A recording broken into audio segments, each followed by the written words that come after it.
New this morning, police in Baltimore credit an overnight curfew with the small amount of unrest in their city overnight.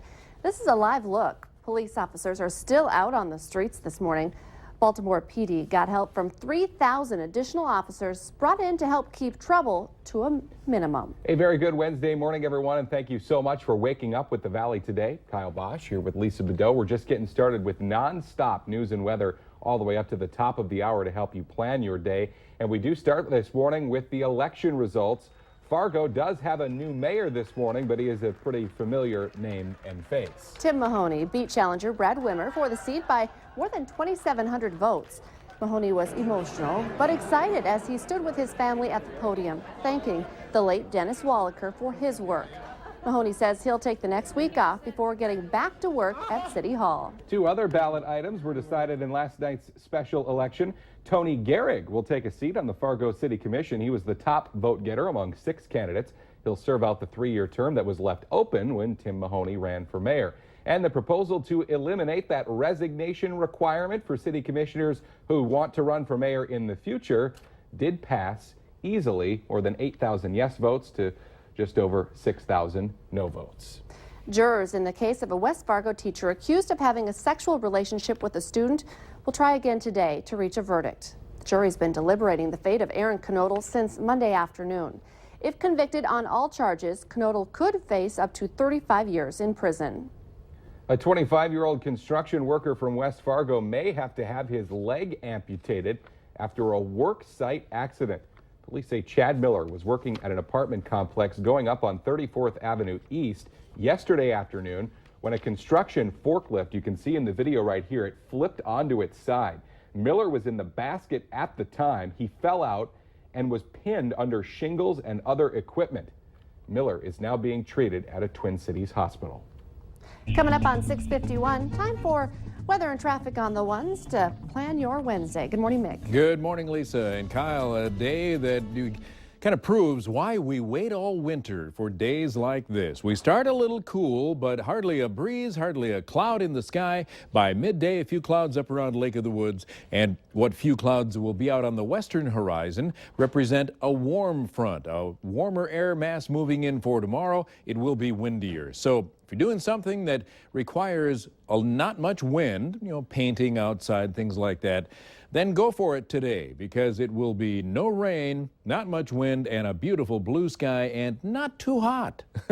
Certainly much warmer than the last few days. We're going to do better than this today. Mostly sunny, dry, mild, and warmer than 71. We'll be in the low to mid 70s in southeastern North Dakota, and I absolutely guarantee we'll be 70 or more in west central Minnesota. Dry, warm, low humidity guarantees a little bit warmer than the forecast most of the time. Mostly sunny, not windy, warmer, although a few clouds may be up there, especially the closer you get to Red Lake and Lake of the Woods. And northeast North Dakota, same thing. Getting into the low 70s with hardly a breeze. Under 10 miles an hour is not very windy around here. And again, there are a few clouds we had yesterday evening. They disappeared overnight and got a couple of sprinkles up around Kenora. And down in the southeast, that's where the most active weather is today. For those of you that like watching severe weather, we'll see a severe weather outbreak in South Florida this afternoon. The air nearly calm, turning around to the southwest. 33 in Grand Forks, not foggy this morning. A gentle breeze. And looking at South University in Fargo, 37. The air is calm. Let's get a traffic report now. Here is Al Ahmed. Good morning, Nick. Good morning, everyone. I'm on Interstate 29. We drove down to 52nd Avenue. A ton of traffic down there. I-29 traffic is pretty darn thick. By the way, Lisa and Kyle are going to tell you about a big construction project up on north of the Fargo-Moorhead area in just a couple of minutes. Traffic on Interstate 94, mighty thick, particularly westbound. Make sure you're driving extra carefully this morning. Sunglasses a good idea as well. Enjoy your day. Al Ahmed, Valley Today traffic.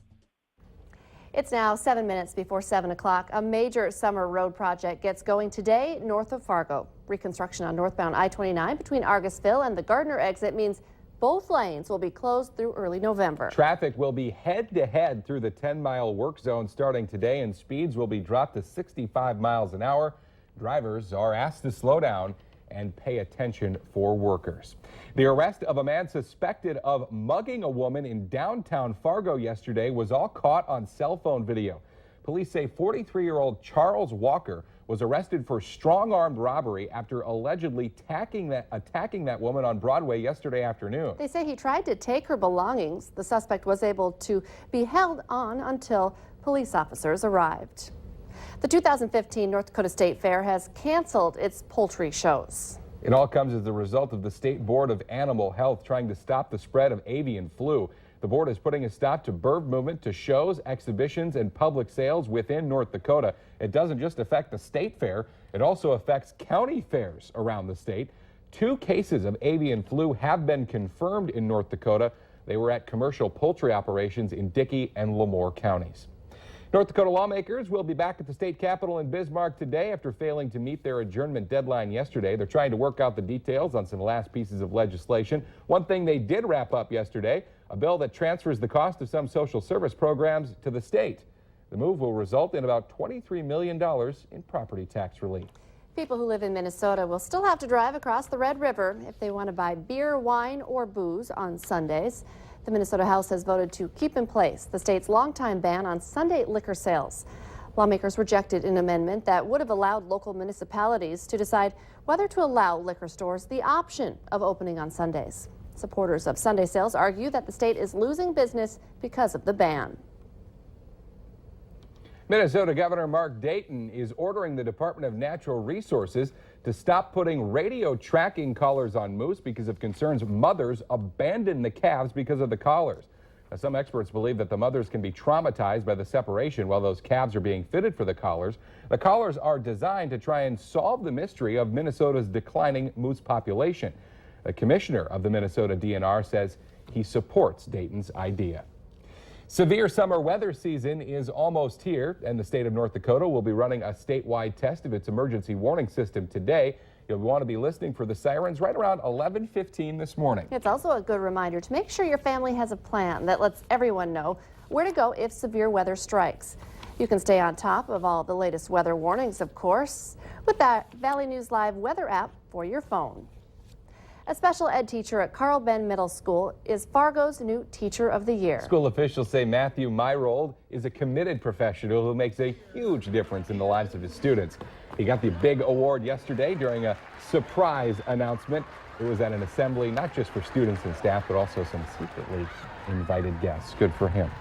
Everything from omelets to burgers to homemade donuts. We're searching the valley to share with you small towns with big flavor. Filling up some of the delicious food this morning is the Valley Today's Christy Larson, pulling that tough assignment.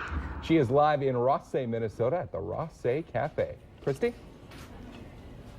Good morning, Kyle and Lisa. That's right. You know, we've been here all morning long, and I've gotten a good chance to see a lot of that different homemade stuff. And we're here with Breck Eckley, and you are the general manager here. So let's talk about, again, some of those homemade foods that you guys do right here.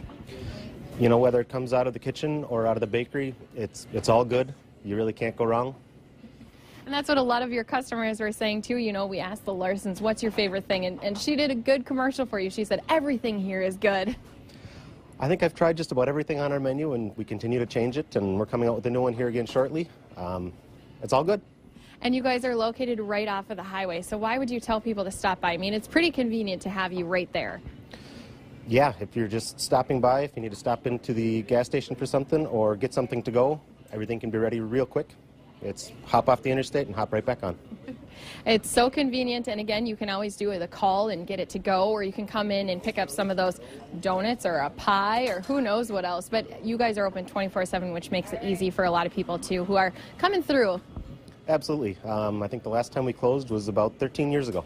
So we're always open, always ready. Always open, always ready. We did show you some of those wonderful people who work here. Mike made Norman a very delicious hamburger. He's probably going to have to make me one, too, because I'm a little jealous. Barb's been working here for 30 years, so you can come on by, say hello to everyone, and try all this delicious food. And if you have a small town with some big flavor, you can email me, ChristyL@valleynewslive.com. Yeah, it's fun. I mean, the small towns sometimes that you forget about that have these delicious little secret cafes. Not a secret to the people who live there, but to the rest of us. And Christy not a Larson. secret, Rosse, not a secret anymore to all our viewers. So Oh, hopefully people look can at swing those by. caramel rolls. Those look so good. My stomach has been grumbling all morning even thinking about those. Christy knows she's got to bring one back. Thank I you, think. Christy. I hope she brings one back. I hope she's understanding our hints. If you're wondering about the Petro Travel Center on the corner of 45th Street and 994 in Fargo, it's not closed. The owner tells us they're just remodeling the inside and getting new gas pumps installed. Now, one thing that has been closed is the Iron Skillet restaurant part of the building, and that is closing permanently, but it's making room for 3 brand new restaurants that are coming in. That includes a Popeye's Chicken, a Charlie's Philly Steaks, and one that is yet to be announced. The renovations should be finished up by August 1st. Well, if you want to stay updated on breaking news and weather alerts throughout the day, remember to sign up for our Valley News Live text alerts. It's easy to do. Just head to our website, valleynewslive.com, and click on the text alerts button for all the details. Let's get our answer now to our question of the morning on Facebook. Today's question: 1 in 4 of us regularly snacks here. The answer, the grocery store. Ooh, before you pay for it. Have you ever done that?